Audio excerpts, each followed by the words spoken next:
ਸਤਿ ਸ਼੍ਰੀ ਅਕਾਲ। ਚੜ੍ਹਦੀ ਕਲਾ ਟਾਈਮ ਟੀਵੀ ਨਿਊਜ਼ ਦੇਖ ਰਹੇ ਦੇਸ਼ ਵਿਦੇਸ਼ ਦੇ ਦਰਸ਼ਕਾਂ ਦਾ ਸਵਾਗਤ ਹੈ ਪ੍ਰੋਗਰਾਮ ਪੰਜਾਬ ਹਰਿਆਣਾ ਗੈਲ ਵਿੱਚ। ਮੈਂ ਹਾਂ ਨੀਲ ਕਮਲ ਤੇ ਰੋਜ਼ਾਨਾ ਤਰ੍ਹਾਂ ਮੇਰੇ ਨਾਲ ਸਤੀਸ਼ ਕੁਮਾਰ ਸਿਕਰੀ।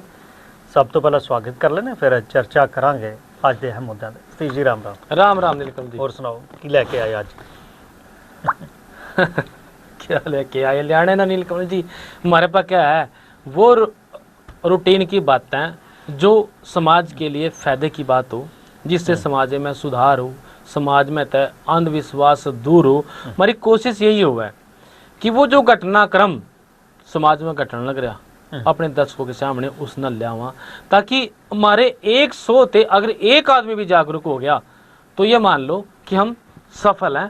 हमारी जो काम है वो सफलता की ओर जाने लग रहा। नीलकमल जी, जब मैं बात करूं आस्था की और अंधविश्वास की, आस्था होनी चाहिए, अंधविश्वास जो है वो बिल्कुल भी नहीं होना चाहिए। 1% भी अंधविश्वास नहीं होना चाहिए। अंधविश्वास से बच के वो रहना चाहिए। कई बार ऐसी बातें सामने आ जाएं कि हम अंधविश्वास में इतना आदमी अंधा हो जाए कि वो भूल जाए भाई असलियत है क्या, और वो जब सच्चाई सामने आवा उस टाइम तक बहुत देर हो चुकी होती है, बहुत सारे नुकसान हो जाए। मैं बात करने लग रहा हूँ जी भाई, हरियाणा में एक आजकल सोशल मीडिया पर एक ट्रेंड चल रहा, वायरल सिस्टम चल रहा बाबियों के खिलाफ। एक लड़का उन बाबियों के खिलाफ जो अंधविश्वास फैलावे, जो पाखंडी हैं, पाखंड फैलावे, उनके खिलाफ एक लड़के ने जो है हुड्डा है वो कोई, उसने मुहिम छेड़ रखी। उस मुहिम में नीलकमल जी क्या कि हरियाणा में एक बाबा वैसा आया सामने, वो जो है ना वो बाबा बन गया, और इस तरीके का बाबा बन गया कि हर रोज 1000 आदमी उसके धाम पाया करना थे, मत्था टेकने, अपना झाड़ा फूंक करवाने, और 1000 आदमी आवा थे। एक आदमी थे 500 रुपये वो ले कर था। मतलब कितने हो गए फिर? 1000 ना 500 से गुणा कर दो, 5 लाख रुपये एक दिन की जिसकी इनकम होगी बाबे की। और जब वो थोड़े दिन बाद अपने धाम पर ताड़ा लगा और चले जावा, और नु कहता भाई ना कोई किसी में देवी आंदी, ना किसी में कोई भगत आंदा, ना कोई बाबा आंदा, ये सब के सब पाखंड है, और मैं आज के बाद यूँ काम करने का नहीं, मन्ने माफ कर दो। यूँ असर होया एक मुहिम का। रोहतक में झाड़ा फूंक लगाने के यू बाबा था जो अब 500 रुपये लेकर था नीलकमल जी झाड़ा फूंक लगाने के।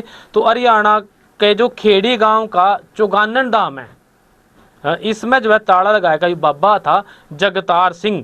इसने एक वीडियो डाली, क्योंकि मैंने बताया था ना शुरू से बात करी, वीडियो वार चल रही है आजकल। इसने एक वीडियो डाली और उसमें कहा भी धर्मेंद्र प्रधान की मुहिम के साथ हूँ। ये जो धर्मेंद्र प्रधान है, इसने एक मुहिम छेड़ रखी इन पाखंडी बाबाओं के खिलाफ। उस मुहिम में इन बाबे ने अपना साथ दिया।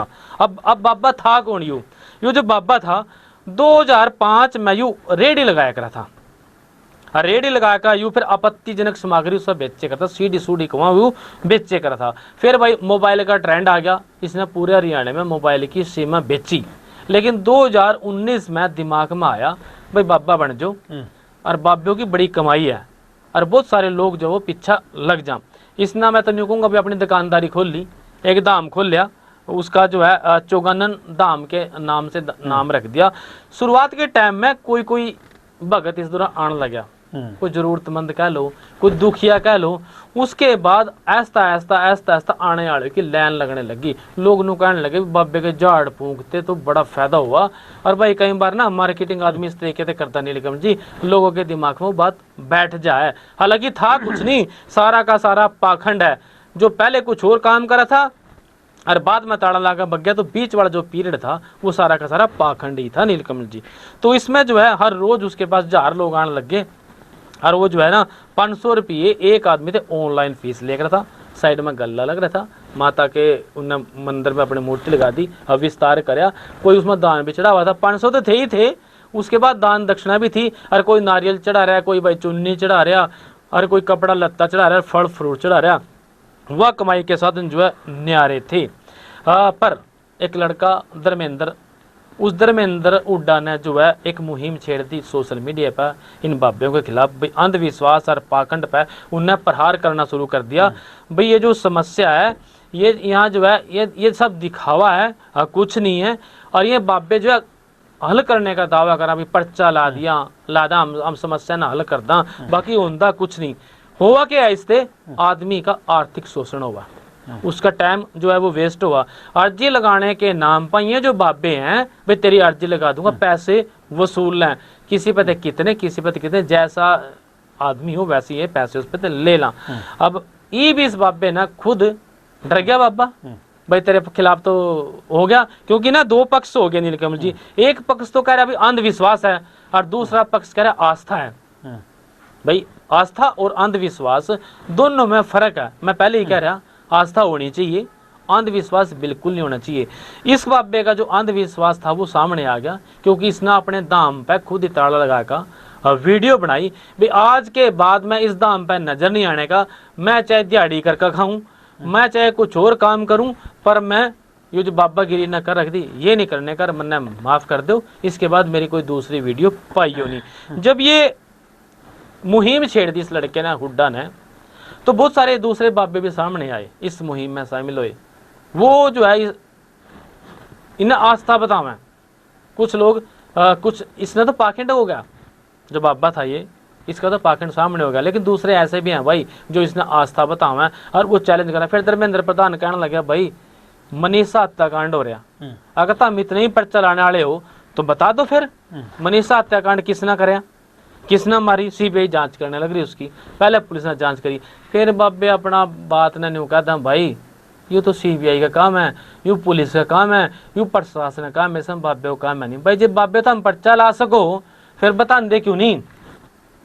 भैया घटना घट रही, एक बाबे को और जिक्र करूँ, पहले नीलकमल जी बहुत पहले एक बाबा बड़ा चर्चा में आया, पर्चियाँ लाया करा था, और फिर जो भाई देश में एक कांड हो गया है ना, वो जो कांड हुआ था उसमें कश्मीर में कौन सी घाटी थी, वो पुलवामा कांड कौन सा था ये मेरे दिमाग से निकल गया। उसके बाद सिंदूर पहलगाम हुआ, उस समय जो हमारे दो बहुत सारे लोग थे, नागरिक थे, वो मारे गए। अब लोग जोड़न लग गए बाबियों थे, भाई जब बाबे पर इतना पर्चा है, इतनी बातें हैं, तो ये इन्होंने क्यों नहीं बता दे कौन थे, छायानबीन क्यों करा। मतलब पाखंड और आस्था दोनों चीजें हैं, लेकिन पाखंड होना नहीं चाहिए। और इस लड़के ने धर्मेंद्र प्रधान ने इसका तो पाखंड वो सामने ले आ दिया लोगों के। और इसमें सबसे ज्यादा तो है ना महिलाएं जुड़ जा, क्योंकि बहुत सारे कारणों में दुखी हो गए, कोई दुख शरीर की तकलीफ होगी, किसी ने जो है घर परिवार की शांति की तकलीफ होगी, भाई किसी का पति कमांदा नहीं, कोई दारू पीवा तो जुड़ते मान ले 100 लोग गए और किसी एक का नेचुरल तरीके से कोई फायदा हो गया बीमारी में या और किसी तरीके से, तो वो अगर 10 और बताएगा और इस तरह वो भीड़ बढ़ती चले जाओ, लेकिन वास्तव में उनका कुछ नहीं। बहुत सारे मेरे पास ऐसे उदाहरण हैं, मैं यहाँ क्या जिक्र करूँ नीलकमल जी। लोग मंदिर खोल कर बैठे, वो लोग मंदिर खोल कर बैठे जो मंदिर में पैर धरने के भी उसमें सोचना चाहिए उन्होंने, भाई पीने खाने वाले आदमी मंदिर में पैर धरा के नहीं धरा, लेकिन वो संचालक बनकर बैठे और उन मंदिर में लोग पूजा करते हैं, उनमें जो है अपनी श्रद्धा के जो सुमन है वो अर्पित करें, अपनी मान्यता मांगा उनकी पूरी भी होंगी, लोग भीड़ लग रही। लेकिन बात यह है कि भगवान से कांटेक्ट करो, परमात्मा का नाम लो, ये जो पाखंड है इनको साइड में कर देना चाहिए जी। बिल्कुल ਜਿਹੜੇ ਹੈਗਾ ਪਖੰਡ ਨੂੰ ਲੈ ਕੇ ਤਾਂ ਬਾਬਾ ਫਿਰ ਇਹਨੂੰ ਜਦੋਂ ਆਪਣੀ ਪੋਲ ਖੁੱਲਦੀ ਨਜ਼ਰ ਆਈ ਤਾਂ ਫਿਰ ਉਹ ਜਿਹੜੀ ਹੈਗੀਆਂ ਚੀਜ਼ਾਂ ਉਹ ਦੱਸਦਾ ਨਜ਼ਰ खुल गई पोल, तो बिल्कुल क्लियर हो गया मामला। ਜਦੋਂ ਤਾਂ ਜਿੰਦਰਾ ਹੀ ਲਾਤਾ ਫਿਰ ਤਾਂ ਪੋਲ ਖੋਲੀ ਗਈ ਤੇ ਜਦੋਂ ਆਪਣੇ ਆਪ ਨੂੰ ਡਿਫੈਂਡ ਹੀ ਨਹੀਂ ਕਰ ਪਾਇਆ ਤਾਂ ਇਹ ਚੀਜ਼ਾਂ ਹੁੰਦੀਆਂ ਰਹੇ, ਤਾਂ ਫਿਰ ਉਹਨੇ ਇਹੀ ਬਿਹਤਰ ਸਮਝਿਆ ਕਿ ਤਾਲਾ ਲਾ ਕੇ ਬਈ ਭੱਜਣਾ ਹੀ ਬਿਹਤਰ ਹੈਗਾ ਇਸ ਤੋਂ ਪਹਿਲਾਂ ਕਿ ਲੋਕ ਜਿਹੜੇ ਨੇ ਫਿਰ ਉਸ ਨੂੰ ਖਿੱਚ इनकी कमाई देखा कदे कदे नू लगा भाई बाबे बनकर बैठ जाओ अगर पैसे कमाने हैं तो, पर नहीं, पैसे नहीं कमाने। ਪਰ ਜਿਹੜੀਆਂ ਚੀਜ਼ਾਂ ਇਸ ਤਰ੍ਹਾਂ ਦੀ ਹੁੰਦੀਆਂ ਉਹਨਾਂ ਦਾ ਅੰਤ ਤੇ ਹਾਲ ਉਸੇ ਤਰ੍ਹਾਂ ਦੀ ਹੁੰਦਾ, ਕਿਉਂਕਿ ਜਿਸ ਤਰ੍ਹਾਂ ਦਾ पैसे नहीं कमाने, समाज में सुधार करना ਜਿਸ ਤਰ੍ਹਾਂ जो उद्देश्य है। ਬਿਲਕੁਲ ਜਿਸ ਤਰ੍ਹਾਂ ਦਾ ਅੰਨ ਉਸੇ ਤਰ੍ਹਾਂ ਦਾ ਮਨ, ਤੇ ਜਿਸ ਤਰ੍ਹਾਂ ਦੇ ਫਿਰ ਕਹਿੰਦੇ ਕਿ ਆ ਪੈਸਾ ਹੋਵੇਗਾ ਅੱਗੇ, ਫਿਰ ਉਸ ਦਾ ਜਿਹੜਾ ਹੈਗਾ ਨਤੀਜੇ ਭਵਿੱਖ ਦੇ ਵੀ ਉਸੇ ਤਰ੍ਹਾਂ ਹੋਣਗੇ। ਇਹਨਾਂ ਚੀਜ਼ਾਂ ਨੂੰ जैसा खाइए अन्न वैसा होगा मन, और अन्न उसी पैसे से खरीद के आएगा जो हम कमाने लग रहे हैं, ਜਿਹੜਾ ਕਮਾਉਣ ਲੱਗ ਰਿਹਾ। ਤਾਂ ਫਿਰ ਇਸੇ ਕਰਕੇ ਜਿਹੜਾ ਹੈਗਾ ਜ਼ਰੂਰ ਆਸਥਾ ਦੀ ਗੱਲ ਅਲੱਗ ਹੈਗੀ ਆ, ਪਰ ਅੰਧ ਵਿਸ਼ਵਾਸ ਨਹੀਂ ਹੋਣਾ ਚਾਹੀਦਾ। ਤੁਹਾਨੂੰ ਹਰ ਚੀਜ਼ ਨੂੰ ਲੈ ਕੇ ਜਿਹੜੀਆਂ ਚੀਜ਼ਾਂ ਉਹ ਫਾਈਂਡ ਆਊਟ ਕਰਨੀਆਂ ਚਾਹੀਦੀਆਂ। ਤਾਂ ਕਈ ਤਾਂ ਬਾਬੇ ਸਾਇੰਸ ਨੂੰ ਚੰਗੀ ਤਰ੍ਹਾਂ, ਵਿਗਿਆਨ ਨੂੰ ਚੰਗੀ ਤਰ੍ਹਾਂ ਸਮਝਦੇ ਨੇ, ਤੇ ਬਹੁਤ ਵਾਰ ਇਸ ਤਰ੍ਹਾਂ ਹੈਗਾ ਕਿ ਉਹਨਾਂ ਵਿਗਿਆਨਕ ਘਟਨਾਵਾਂ ਦਾ ਜਿਹੜਾ ਹੈਗਾ ਉਹਨਾਂ ਵਿਗਿਆਨ ਦਾ ਇਸਤੇਮਾਲ ਆਪਣੀ ਜਿਹੜੀ ਹੈਗੀ ਸ਼ਕਤੀ ਦਿਖਾਉਣ ਦੇ ਤੌਰ ਤੇ ਵੀ ਕਰਦੇ ਨੇ, ਕਿਉਂਕਿ ਵਿਗਿਆਨ ਜਦੋਂ ਪੜਾਇਆ ਜਾਂਦਾ ਉਹਦੇ ਚ ਬਹੁਤ ਸਾਰੀਆਂ ਚੀਜ਼ਾਂ, ਬਹੁਤ ਸਾਰੇ ਕੈਮੀਕਲ ਇਸ ਤਰ੍ਹਾਂ ਦੇ ਜਿਹੜੇ ਦੱਸੇ ਜਾਂਦੇ ਨੇ, ਪਰ ਕਈ ਲੋਕ ਜਿਹੜੇ ਨੇ ਉਹ ਇਸ ਨੂੰ ਜਿਹੜਾ ਹੈਗਾ ਉਹ ਚਮਤਕਾਰ ਦੇ ਤੌਰ ਤੇ ਜਿਹੜਾ ਹੈ ਰਿਪਰੈਜ਼ੈਂਟ ਜਿਹੜੇ ਨੇ ਕਰ ਦਿੰਦੇ ਨੇ। ਇਸ ਕਰਕੇ ਸਮਝ ਜਿਹੜੀ ਹੈਗੀ ਆ ਉਹ ਬਹੁਤ ਜ਼ਰੂਰੀ ਹੈਗੀ ਹੈ। ਤੁਸੀਂ ਕਿਸੇ ਵੀ ਚੀਜ਼ ਨੂੰ ਵੇਖ ਕੇ ਇਹ ਨਹੀਂ ਕਿ ਉਹ ਚਮਤਕਾਰ ਹੈ, ਪਰ ਉਸ ਦੀ ਅਸਲੀ ਸੱਚਾਈ ਵੀ ਤੁਹਾਨੂੰ ਜਿਹੜੀ ਹੈਗੀ ਉਹ ਜਾਣਨੀ ਚਾਹੀਦੀ ਹੈ। ਤਾਂ ਹੀ ਜਿਹੜਾ ਹੈਗਾ ਤਰਕ ਦੇ ਨਾਲ ਤੁਸੀਂ ਕਿਸੇ ਨਾ ਕਿਸੇ ਜਿਹੜੀ ਹੈਗੀ ਅੰਧ ਵਿਸ਼ਵਾਸ ਜਿਹੜਾ ਹੈਗਾ ਉਹਨੂੰ ਖਤਮ ਕਰ ਸਕਦੇ। एक तरक और दूं, अपने पे तो बात करनी चाहिए। और भाई हमारे जो परिवार के लोग हैं, हमारे पास एक वो है मधुबन, और मधुबन में एक तीर का जो है दाम बन रहा है। उस पर जो आसपास के लोग वो जो है अपना 6 महीने में जब फसल कटा या कुछ काम हुआ तो वो अपना दीपक जरूर जला काम है। इस तरह का प्रचार चल रहा है, इस तरह की आस्था चल रही। और जब तक आप अपने वातावरण में देखो, हर एरिया में कोई ना कोई इस तरह की प्रसिद्ध चीज जरूर हुआ जिस पर उस एरिया के लोग वो जाया करें। लेकिन भाई जब ते चंडीगढ़ आना हो रहा है नीलकमल जी, वो आना जाना छूट गया, वहां आना जाना होता नहीं, क्योंकि परिवार वाले तो जाए करा थे और पत्रकारिता में आगे अपना टाइम लगता नहीं, भाई घर परिवार वैसे ही चल रहा। लेकिन उससे पहला घर वाले डराया करते, अरे नहीं दीवा ला का जरूर आना, 6 महीने हो गए पूरा, मैं कहूँ कई साल निकल गए, दीवा नहीं लगे आज तक। परमात्मा ने मौज कर रखी, भाई परमात्मा की नजर सिद्धि है तो कुछ बिगाड़ नहीं सकता, अगर परमात्मा की नजर भांगी है तो फिर कोई कुछ बचा नहीं सकता। ਬਿਲਕੁਲ ਇਹ ਚੀਜ਼ਾਂ ਜਿਹੜੀਆਂ ਨੇ ਜ਼ਰੂਰ ਧਿਆਨ 'ਚ ਰੱਖਣੀਆਂ, ਅੰਧ ਵਿਸ਼ਵਾਸ 'ਚ ਨਹੀਂ ਫਸਣਾ। ਸਾਡਾ ਵੀ ਇਹੀ ਜਿਹੜਾ ਮਕਸਦ ਹੈਗਾ ਕਿ ਸਮਾਜ ਨੂੰ ਜਿਹੜਾ ਹੈਗਾ ਉਹ ਜਾਗਰੂਕ ਕੀਤਾ ਜਾਏ। ਹੁਣ ਮਾਮਲਿਆਂ ਵੱਲ ਮੁੜਦੇ ਹਾਂ, ਮਸਲਾ ਚੰਡੀਗੜ੍ਹ ਦਾ ਜ਼ਿਕਰ ਕਰ ਲਈਏ। ਚੰਡੀਗੜ੍ਹ ਪੁਲਿਸ ਦੇ ਵਿੱਚ ਜਿਹੜੀ ਹੈਗੀ ਭਰਤੀ, ਉਸ ਨੂੰ ਲੈ ਕੇ ਭਰਤੀ ਪ੍ਰਕਿਰਿਆ ਜਿਹੜੇ ਨਿਯਮਾਂ ਦੀ ਜਿਹੜੀ ਹੈਗੀ ਗੱਲ ਉਹ ਹੋ ਰਹੀ ਹੈ ਕਿ ਹੁਣ ਜਿਹੜੇ ਹੈਗੇ ਨੇ, ਪਹਿਲਾਂ ਟੈਸਟ ਹੁੰਦਾ ਫਿਜ਼ੀਕਲ ਸੀਗਾ, ਤੇ ਉਸ ਤੋਂ ਬਾਅਦ ਇੱਕ ਚੀਜ਼ ਜਿਹੜੀ ਫਸ ਜਾਂਦੀ ਸੀ ਉਹ ਸੀਗੀ ਇੰਟਰਵਿਊ।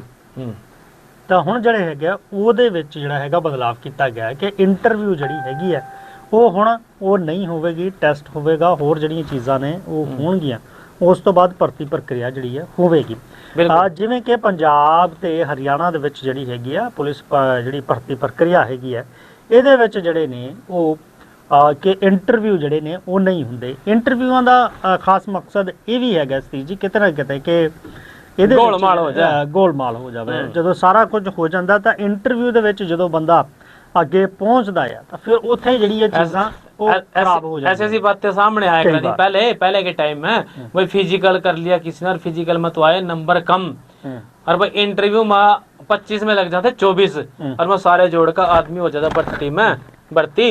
और कई लोग ऐसे हुए थे भाई फिजिकल में नंबर ले गए फर्स्ट क्लास, और इंटरव्यू में लग जाते उसके 8 या 9, मतलब कम लग जाते, वो बेचारा रह जे करा था। ਬਿਲਕੁਲ ਬਿਲਕੁਲ। ਕਾਂਸਟੇਬਲ ਭਰਤੀ ਦੀ ਜਿਹੜੀ ਹੈ ਤੀਸਰੀ ਸੋਧ ਕੀਤੀ ਗਈ ਹੈ 2026 ਨੂੰ ਲੈ ਕੇ। ਇਹਨੂੰ ਲੈ ਕੇ ਜਿਹੜਾ ਹੈਗਾ ਨੋਟੀਫਿਕੇਸ਼ਨ ਵੀ ਜਿਹੜਾ ਹੈਗਾ ਉਹ ਇਸ਼ੂ ਕਰ ਦਿੱਤਾ ਗਿਆ ਹੈ, ਤੇ ਇਹਦੇ ਵਿੱਚ ਜਿਹੜੇ TRP ਨਿਯਮ ਜਿਹੜੇ ਨੇ ਉਹ ਅਪਣਾਏ ਗਏ ਨੇ। ਇਹਦੇ ਤਹਿਤ ਜਿਹੜੀ ਹੁਣ ਪ੍ਰਸ਼ਨ ਉੱਤਰ ਜਿਹੜੀ ਹੈਗੀ ਆ ਜਿਹੜੇ ਭਰਤੀ ਪ੍ਰਕਿਰਿਆ 'ਚ ਦੇਣਗੇ, ਜਿਹੜੇ ਟੈਸਟ ਦੇਣਾ ਉਹ ਤਿੰਨਾਂ ਭਾਸ਼ਾਵਾਂ 'ਚ ਹਿੰਦੀ, ਪੰਜਾਬੀ ਤੇ ਅੰਗਰੇਜ਼ੀ ਦੇ ਵਿੱਚ ਜਿਹੜੇ ਨੇ ਉਹ ਦੇ ਸਕਦੇ ਨੇ।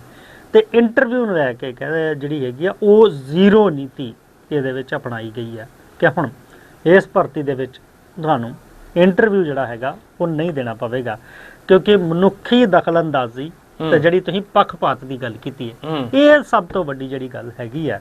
ਇਸੇ ਕਰਕੇ ਜਿਹੜਾ ਹੈਗਾ ਹੁਣ ਇੰਟਰਵਿਊ ਉਹ ਖਤਮ ਕਰ ਦਿੱਤਾ ਗਿਆ ਕਿ TRP प्रक्रिया ਦੇ ਤਹਿਤ ਜਿਹੜੀ टेस्ट होएगा, आपने टेस्ट पास करना है।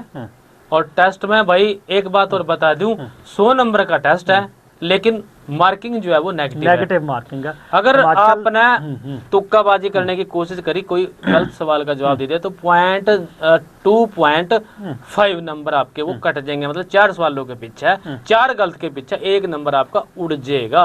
नेगेटिव मार्किंग यहाँ तो करते करड़ा सिस्टम, लेकिन वहाँ सिस्टम आसान है भाई। वो नेताओं की जो चमचागिरी वाला काम पहले हुआ करा था वो आजकल धीरे धीरे खत्म होने लग रहा। हरियाणा में तो कम ही है, बिना पर्ची बिना खर्ची के काम होने लग रहा। लेकिन ये मान कर चलो जड़ा इंटरव्यू के बाद इंटरव्यू सिस्टम खत्म कर दिया, उठा जो है सिफारसा की जो सिस्टम था वो कड़ी ना कड़ी कम हो गया, उनके मुंह गिरद होया नजर जरूर आएगा। बिल्कुल बिल्कुल। ਇਹਦੇ ਵਿੱਚ ਜਿਹੜੀ ਹੈਗੀ ਹੁਣ ਪਾਰਦਰਸ਼ਤਾ ਜਿਹੜੀ ਹੈਗੀ ਹੈ ਉਹ ਆਵੇ।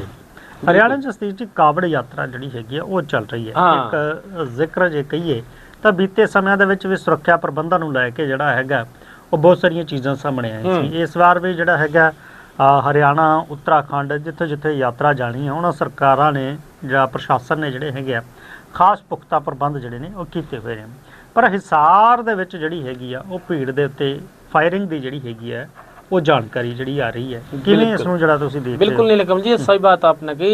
जिस तरह का हमने जिक्र पहले भी करा था, आज भी कर देंगे भाई जज्जर में जो प्रशासन ने आदेश इस बात के दिए थे भी शांति बनी रहनी चाहिए, आस्था बरकरार हो, और जो डीजे हैं या हथियार लेकर चलना है, डीजे बजाना, लाउड स्पीकर बजाना, उन पर बिल्कुल पूर्ण रूप से बैन है।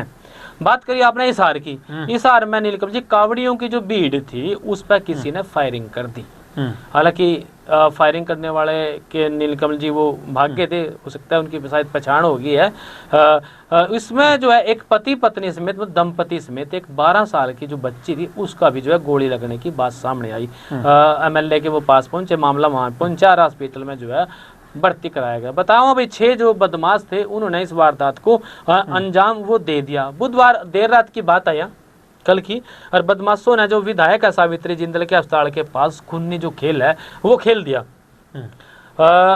जो मौके के गवाह थे, जो देखने वाले थे, या जो मीडिया रिपोर्ट है उनके हिसाब से निकल 2 बाइकों पर सवार होकर 4 से 5 से 6 लोग आए। दयानंद कॉलोनी में जो तिकोना पार्क है शिव मंदिर के पास, उन्होंने कांवड़ियों की भीड़ पर अंधाधुंध फायरिंग करनी वो और शुरू कर दी। अब इसके पीछे का मकसद क्या है नीलकमल जी, तो अलग बात है। बदमाशों ने 6 राउंड जो है फायरिंग करे, जिसमें एक पति पत्नी समेत जो है 12 साल की एक बच्ची थी, उसका भी गोली लगी और वो घायल हो गए। और फायरिंग के बाद जो है मौके पर भगदड़ वो मिच गई। इतनी तो स्वाभाविक सी बात है, जब फायरिंग होएगी तो लोग भागेंगे नीलकमल जी। कई कावड़िया जान बचाने के वास्ते इधर उधर भाग गए, और बदमाशों के जाने के बाद फिर वो जो है अफरा तफरी का जो माहौल था वो वहाँ पे थमे शांत होया। उसके बाद भी माहौल में इस तरह का अभी क्या हो गया, जैसे एकदम अचानक ही कोई आफत आ जाएगा नीलकमल जी। क्योंकि अक्सर अब ते पहला यह देखने में आया था, जब कांवड़ियों को किसी भी प्रकार की आंच आ जाए, उनको टच हो जाए तो वो आतंक मचा दें। माफ करना, इस तरह की खबरें सामने आया करती, लेकिन अब ये खबर ऐसी आई कि कावड़ियों पर ही किसी ने जो है वो हमला कर दिया। आसपास के जो है लोगों ने घायलों को जिंदल अस्पताल में वो भर्ती करवाया, और पुलिस ने बदमाशों की जो पहचान वो बताना भी कर ली। बदमाश वो थे कौन, हालांकि वो पकड़े नहीं अभी गए। बदमाशों की तलाश है, पुलिस दबिश उसमें देने लग रही। और फायरिंग की वजह थी जो, जब तक हम शो करने लग रहे, वो क्यों फायरिंग करी, क्या करना चाहते, मकसद क्या था, वो अभी तो जो है सामने नहीं निकल जी आई को नहीं।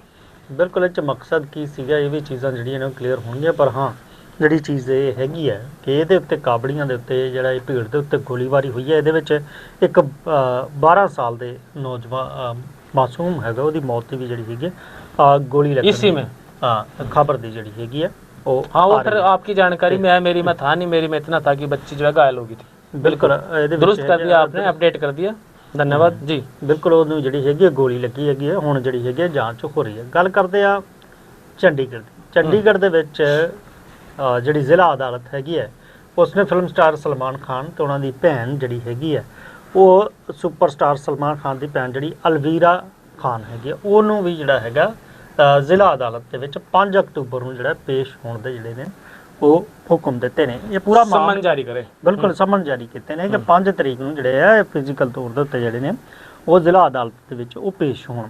ਇਹ ਮਾਮਲਾ ਇੱਕ ਸ਼ੋਰੂਮ ਨਾਲ ਜੁੜਿਆ ਹੋਇਆ, ਇੱਕ ਕਾਰੋਬਾਰ ਦੇ ਨਾਲ ਜੁੜਿਆ ਹੈ, ਕਿਉਂਕਿ ਜਿਹੜੇ ਸਲਮਾਨ ਖਾਨ ਨੇ ਉਹਨਾਂ ਦੀ ਬੀਇੰਗ ਹਿਊਮਨ ਜਿਹੜੀ ਹੈਗੀ ਆ ਉਹ ਇੱਕ ਚੇਨ ਹੈਗੀ ਹੈ, ਤੇ ਇਹਦੇ ਵਿੱਚ ਬਹੁਤ ਸਾਰੇ ਪ੍ਰੋਡਕਟ ਜਿਹੜੇ ਆ ਬਣਾਏ ਜਾਂਦੇ ਨੇ। ਜਿਹੜਾ ਸ਼ਿਕਾਇਤਕਰਤਾ ਕਾਰੋਬਾਰੀ ਹੈਗਾ ਉਹਦਾ ਇਹ ਕਹਿਣਾ ਹੈ ਕਿ 2018 ਦੇ ਵਿੱਚ ਬਿਗ ਬੌਸ ਦੇ ਵਿੱਚ ਉਹ ਸਲਮਾਨ ਖਾਨ ਨੂੰ ਮਿਲੇ ਸੀਗੇ, ਤੇ ਉਹਨਾਂ ਨੇ ਉਸ ਵੇਲੇ ਇੱਕ ਸ਼ੋਰੂਮ ਖੋਲ੍ਹਣ ਦੀ ਗੱਲ ਕੀਤੀ ਸੀ ਕਿ ਚੰਡੀਗੜ੍ਹ ਦੇ ਵਿੱਚ ਜਿਹੜਾ ਮਣੀ ਮਾਜਰਾ ਦੇ ਮਤਲਬ ਕਿ ਚੰਡੀਗੜ੍ਹ 'ਚੋਂ ਇਨਵੈਸਟ ਕਰਨਗੇ, ਉੱਥੇ ਉਹ ਸ਼ੋਰੂਮ ਜਿਹੜਾ ਹੈਗਾ ਖੋਲ੍ਹਣਾ ਹੈਗਾ। ਉਹਨਾਂ ਨੇ ਇਸ ਸ਼ੋਰੂਮ ਤੇ ਕਹਿੰਦੇ 3 ਕਰੋੜ ਰੁਪਏ ਇਨਵੈਸਟ ਕੀਤੇ। ਉਹਨਾਂ ਨੇ ਉਦੋਂ ਵਾਅਦਾ ਕੀਤਾ ਸੀ ਕਿ ਜਦੋਂ ਸ਼ੋਰੂਮ ਖੁੱਲ੍ਹੇਗਾ ਤਾਂ ਸਲਮਾਨ ਖਾਨ ਖੁਦ ਜਿਹੜੇ ਨੇ ਉਹ ਆਉਣਗੇ। ਤਾਂ ਹਾਲਾਂਕਿ ਜਦੋਂ ਸ਼ੋਰੂਮ ਖੁੱਲ੍ਹਿਆ, ਜਦੋਂ ਉਹਦੀ ਇਨੋਗ੍ਰੇਸ਼ਨ ਹੋਈ ਤੇ ਸਲਮਾਨ ਖਾਨ ਉੱਥੇ ਪਹੁੰਚੇ ਨਹੀਂ, ਤਾਂ ਸ਼ਿਕਾਇਤ ਕਰਨ ਮਾਰਕੀਟਿੰਗ ਹੋਈ ਨਹੀਂ। ਬਿਲਕੁਲ ਜਿਹੜੇ ਕਾਰੋਬਾਰੀ ਅਰੁਣ ਗੁਪਤਾ ਹੈਗੇ ਨੇ ਉਹਨਾਂ ਨੇ ਸ਼ਿਕਾਇਤ ਦਿੱਤੀ ਕਿ ਇਹਦੇ ਨਾਲ ਉਹਨਾਂ ਨੂੰ ਜਿਹੜਾ ਹੈਗਾ ਉਹ ਨੁਕਸਾਨ ਜਿਹੜਾ ਹੈਗਾ ਉਹ ਹੋਇਆ ਹੈ। ਤੇ ਇਸ ਤੋਂ ਬਾਅਦ ਉਹਨਾਂ ਨੇ ਚੰਡੀਗੜ੍ਹ ਦੇ ਵਿੱਚ ਜਿਹੜਾ ਹੈਗਾ ਉਹ ਅਦਾਲਤ ਦੇ ਵਿੱਚ ਜਿਹੜਾ ਹੈਗਾ ਕੇਸ ਲਗਾਇਆ। ਤਾਂ ਹੁਣ ਅਦਾਲਤ ਨੇ ਇਸ ਮਾਮਲੇ ਦੇ ਵਿੱਚ ਜਿਹੜਾ ਹੈਗਾ ਸਲਮਾਨ ਖਾਨ ਨੂੰ ਤੇ ਉਹਨਾਂ ਦੀ ਭੈਣ ਨੂੰ ਜਿਹੜਾ ਹੈਗਾ 5 ਅਕਤੂਬਰ ਨੂੰ ਅਦਾਲਤ ਦੇ ਵਿੱਚ ਪੇਸ਼ ਹੋਣ ਦੇ ਉਹ ਹੁਕਮ ਜਿਹੜੇ ਨੇ ਉਹ ਦਿੱਤੇ ਨੇ। जिक्र कर लें मौसम का। हरियाणा में भाई कई जिले में बरसात होने लग रही और हरियाणा में जो है एक जगह जो है बरसात के कारण एक मकान गिर गया जिसमें चाचा भतीजा जो मलबे में वो दब गए। 2 दिन पहले भी हमने जिक्र कराया था कि जो है एक दंपति जो है कुरुक्षेत्र में वो मकान में के नीचे लेंटर गिर गया था, वो दब गए थे और पड़ोसियों ने बड़ी मशक्कत के बाद लेंटर काट कर उनको बाहर काटा था। आज जो है 5 जिलों में जो है वो बारिश का अलर्ट है नीलकमल जी। तो इस बारिश हो भी रही है और ख़ास बात ये है कि गुड़गांव प्रशासन एडवाइजरी जारी कर रही कि वर्क फ्रॉम होम की। इसका मतलब बरसात से लोग परेशान हैं, दुखी हैं, ज़्यादा बरसात है। हरियाणा के गुरुग्राम में जो है 4 जो जिले हैं गुरुग्राम को लेकर और उस दूसरे जो जिले हैं पास सकते हिसार, गुरुग्राम, फरीदाबाद और पलवल, साथ में रेवाड़ी, इनमें जो है बारिश होने लग रही और बारिश के कारण जो है छुटमुट घटनाएं भी होने लग रही। रेवाड़ी के कोहराड़ में एक मकान वो गिर गया। मलबे में जो है दबने से ग्रामीण ओम प्रकाश की पुत्रवधू ज्योति और उसका एक 7 वर्ष का जो भतीजा था वो उसमें घायल हो गए। ओम प्रकाश मकान गिरने से उनके पड़ोसी ईश्वर जो दूसरे आसपास के मकान थे उनको भी नीलकमल जी नुकसान पहुंचा। वहीं बारिश और जलभराव की जो स्थिति थी उसको देखते हुए गुरुग्राम नेशनल हाईवे पर मानेसर के पास जाम लग गया और 55 सेक्टर 55 में जलभराव स्कूली बस समेत कई बहुत सारे वाहन जो है वो फंस गए और पुलिस ने वर्क फ्रॉम होम की एडवाइजरी वो जारी करी क्योंकि रास्ते जाम हो गए, जलभराव हो गया, बरसात ज़्यादा थी तो फिर इस तरह की एडवाइजरी वो जारी करनी पड़ी। पुलिस ने की ओर से जो कॉर्पोरेट क्षेत्र और जो निजी प्रतिष्ठान है उनसे अपील करी कि अपने जो है ज़्यादा से ज़्यादा काम वो घर पर बैठ कर करें, वर्क फ्रॉम होम करें और एक जो सुविधा है वो अपने कर्मचारी ना दो ताकि उनको दफ्तर में आना ना पड़े, इस तरह की कोई परेशानी ना हो। इधर हिसार और रेवाड़ी के कुछ इलाके में भी जल भराव के जो बातें हैं वो सामने आई जिसमें लोगों को परेशानी का वो सामना उठाना पड़ रहा है जी। बिल्कुल पंजाब ਦੇ ਵਿੱਚ ਵੀ ਲੁਧਿਆਣਾ ਤੇ ਉਹ 1-2 ਜਗ੍ਹਾ ਦੇ ਉੱਤੇ ਜਿਹੜੀ ਹੈਗੀ ਹੈ ਬਰਸਾਤ ਇਸ ਵੇਲੇ ਉਹ ਹੋ ਰਹੀ ਹੈ, ਬਰਸਾਤ ਵੀ ਹੋ ਰਹੀ ਹੈ ਤੇ 7 ਜ਼ਿਲ੍ਹਿਆਂ ਦੇ ਵਿੱਚ ਜਿਹੜਾ ਹੈਗਾ ਅੱਜ ਉਹ ਬਾਰਿਸ਼ ਦਾ ਜਿਹੜਾ ਹੈਗਾ ਉਹ ਅਲਰਟ ਜਿਹੜਾ ਹੈਗਾ ਉਹ ਦਿੱਤਾ ਗਿਆ ਤੇ ਨਾਲ ਹੀ ਕਹੀਏ ਤਾਂ ਚੇਤਾਵਨੀ ਵੀ ਦਿੱਤੀ ਗਈ ਕਿ ਭਾਰੀ ਬਾਰਿਸ਼ ਜਿਹੜੀ ਆ ਹੋ ਸਕਦੀ ਹੈ ਤੇ ਇਸ ਦੌਰਾਨ ਜਿਹੜਾ ਹੈਗਾ ਬਰਸਾਤ ਦੇ ਦੌਰਾਨ ਲੋਕ ਜਿਹੜੇ ਨੇ ਉਹ ਸੁਰੱਖਿਅਤ ਹੋ ਰਹਿਣ। 5 ਤੋਂ ਲੈ ਕੇ 12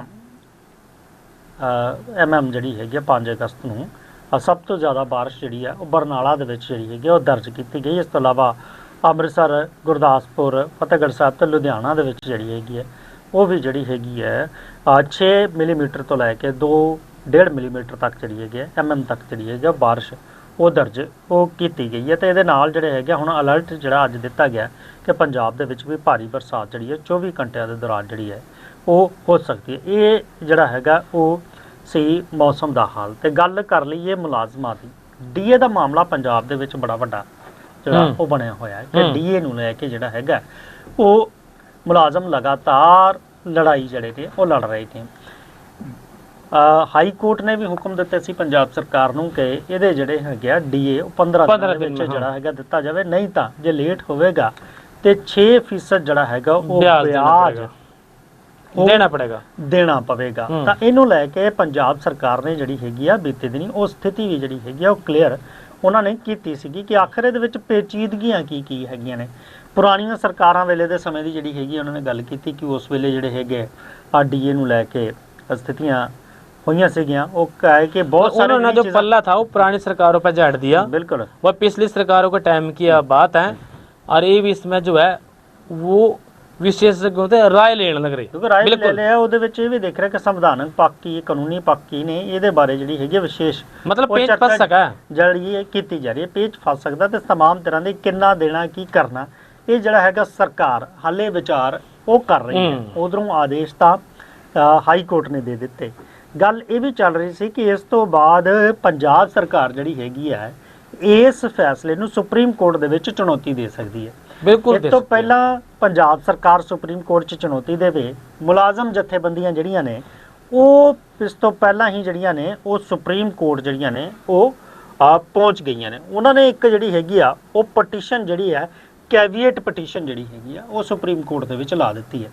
ਕੈਵੀਏਟ ਪਟੀਸ਼ਨ ਇਹ ਹੈਗੀ ਕਿ ਜੇ ਪੰਜਾਬ ਸਰਕਾਰ ਇਸ ਮਾਮਲੇ ਨੂੰ ਲੈ ਕੇ ਸੁਪਰੀਮ ਕੋਰਟ ਵੱਲ ਮੂਵ ਵੀ ਕਰਦੀ ਹੈ ਤਾਂ ਉਸ ਤੋਂ ਪਹਿਲਾਂ ਪਟੀਸ਼ਨ ਮਨਜ਼ੂਰ ਕਰਕੇ ਉਹਦੇ ਤੇ ਸੁਣਵਾਈ ਕਰਨ ਤੋਂ ਪਹਿਲਾਂ ਜਿਹੜੇ ਮੁਲਾਜ਼ਮ ਜਥੇਬੰਦੀਆਂ ਉਹਨਾਂ ਦੀ ਗੱਲ ਜਿਹੜੀ ਹੈਗੀ ਹੈ ਉਹ ਜ਼ਰੂਰ ਉਹ ਸੁਣਨੀ ਪਵੇਗੀ। ਤੇ ਉਹਨਾਂ ਇਹੀ ਕਿਹਾ ਹੈ ਕਿ ਜਦੋਂ ਵੀ ਤੁਸੀਂ ਸੁਣਵਾਈ ਕਰੋ ਤਾਂ ਇੱਕ ਪੱਖ ਜਾਂ ਸਰਕਾਰ ਦੀ ਗੱਲ ਨਹੀਂ ਬਲਕਿ ਮੁਲਾਜ਼ਮਾਂ ਦੀ ਜਿਹੜੀ ਗੱਲ ਹੈਗੀ ਫੈਸਲਾ ਜਿਹੜਾ ਹੈਗਾ ਉਹ ਤੁਹਾਨੂੰ ਜ਼ਰੂਰ ਉਹ ਸੁਣਨਾ ਉਹ ਪਵੇਗਾ।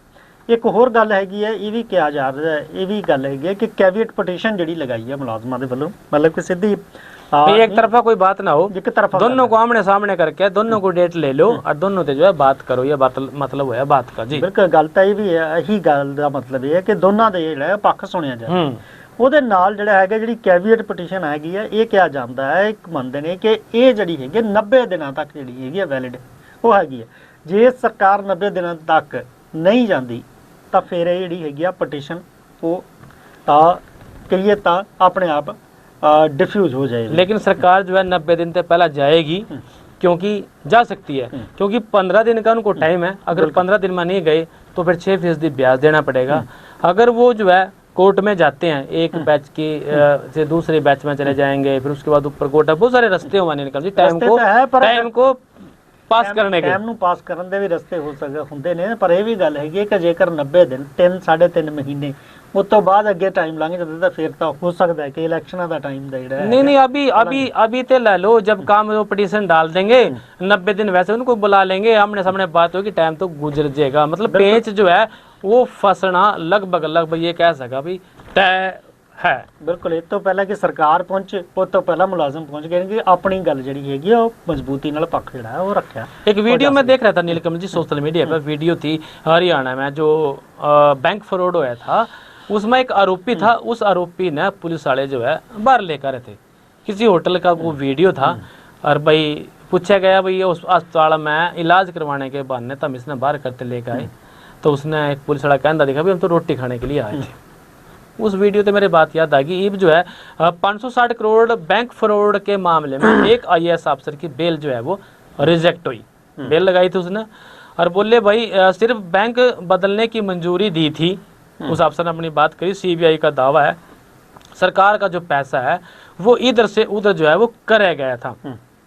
पंचकुला की जो स्पेशल CBI कोर्ट है उसने 560 करोड़ रुपए के मामले में अधिक जो है सरकारी फंड घोटाले में 22 जून को एक वरिष्ठ अधिकारी को गिरफ्तार करा था, IAS अधिकारी पंकज अग्रवाल को। उन्होंने जमानत याचिका लगाई, वो जो है खारिज कर दी। कोर्ट ने वीरवार को सुनवाई के दौरान जब हुई के दौरान जब बचाव पक्ष ने दावा करा कि पंकज अग्रवाल के मामले के बाद जो है जांच के दौरान जोड़ा गया, मतलब उसको जो है बाद में जोड़ा गया, जबकि जो मूल FIR थी जो पहले हुई थी उसमें जो है पंकज अग्रवाल का नाम वो था नहीं। हालांकि बहुत सारे बातें हुए निकल जी, बाद में भी अन्य भी हुए हैं भाई जब जांच आएगी किसी का नाम सामने आ जाएगा, उन्होंने भी जो है CBI या पुलिस वाले जोड़ लेकर। तो अब इसका सहारा लेकर वो एप्लीकेशन लगा कर जमानत लेना चाहते थे जिसको खारिज कर दिया। उन्होंने अपनी उसमें क्या बात में ना तो रिश्वत मांगी पंकज अग्रवाल ने और ना स्वीकार करी और ना ही जांच में उनके खिलाफ किसी तरह की कोई मनी जो है ट्रेल या फिर अवैध संपत्ति की वो बरामद हुई। उधर जो है CBI ने दावा कराया कि पंकज की जो सरकारी पैसा है उन्हें इधर से उधर करने की सक्रिय उसमें भूमिका वो रही थी। और कोर्ट ने CBI की दलीलों को ध्यान में रखते हुए जो याचिका थी वो नामंजूर कर दी। बिल्कुल हम याचिका नामंजूर कर दी। ये भी वीडियो जो है काफा सा वायरल होया तो फिर ਜਿਹੜੇ ਬਾਹਰ ਅਧਿਕਾਰੀ ਸੀਗੇ ਇਹ ਵੀਡੀਓ ਵਾਇਰਲ ਹੋਣ ਤੋਂ ਬਾਅਦ ਦੁਬਾਰਾ ਫਿਰ ਉਹਨਾਂ ਨੂੰ ਜਿਹੜਾ ਹੈਗਾ ਉਹ ਜੇਲ੍ਹ 'ਚ ਭੇਜਿਆ ਗਿਆ ਕਿਉਂਕਿ ਇਹ ਦਾਵਾ ਕੀਤਾ ਜਾ ਰਿਹਾ ਕਿ ਉਹਨਾਂ ਨੂੰ ਜਿਹੜੇ ਹੋਟਲ ਦੇ ਉਸ ਵੀਡੀਓ ਦੀ ਬਾਤ ਕਰ ਰਹੇ ਹਾਂ ਹੈਗੀ ਹੈ ਉਹ ਕਰਵਾਈ ਜਾ ਰਹੀ ਸੀਗੀ। ਤਾਂ ਇਹ ਵਿਵਾਦ ਵੀ ਜਿਹੜਾ ਹੈਗਾ ਬਵਾਲ ਉਹ ਫਿਰ ਖੜਾ ਹੋਇਆ, ਫਿਰ ਦੁਬਾਰਾ ਜਿਹੜਾ ਹੈਗਾ ਉਹ ਜੇਲ੍ਹ ਹੀ ਜਾਣਾ ਪਿਆ। ਮਸਤੀ ਜਿਹੜੀ ਆ ਫਿਰ ਉਹ ਨਹੀਂ ਕਰ ਪਾਉਣਗੇ। ਤਾਂ तमाम ਜਿਹੜੀਆਂ ਗੱਲਾਂ ਬਾਤਾਂ ਹੋਰ ਵੀ ਨੇ, ਹੋਰ ਵੀ ਮਸਲੇ ਨੇ ਜਿਹਨਾਂ ਡਿਸਕਸ ਕਰ ਸਕਦੇ ਆ, ਪਰ ਸਮਾਂ ਜਿਹੜਾ ਹੈਗਾ ਉਹ ਇੱਥੇ ਰੁਕਣ ਦਾ ਇਸ਼ਾਰਾ ਕਰ ਰਿਹਾ। ਵੇਲਾ ਤੁਹਾਡੇ ਤੋਂ ਇਜਾਜ਼ਤ ਲੈਣ ਦਾ ਹੋ ਚੱਲਿਆ, ਫਿਰ ਮਿਲਾਂਗੇ ਇਸੇ ਪ੍ਰੋਗਰਾਮ 'ਚ। ਤਦ ਤੱਕ ਲਈ ਮੈਨੂੰ ਤੇ ਸਤੀਸ਼ ਕੁਮਾਰ ਸੀਕਰੀ ਨੂੰ ਦਿਓ ਇਜਾਜ਼ਤ। ਤੁਸੀਂ ਬਣੇ ਰਹੋ ਚੜ੍ਹਦੀ ਕਲਾ ਟਾਈਮ ਟੀਵੀ ਦੇ ਨਾਲ। ਧੰਨਵਾਦ। राम राम जी।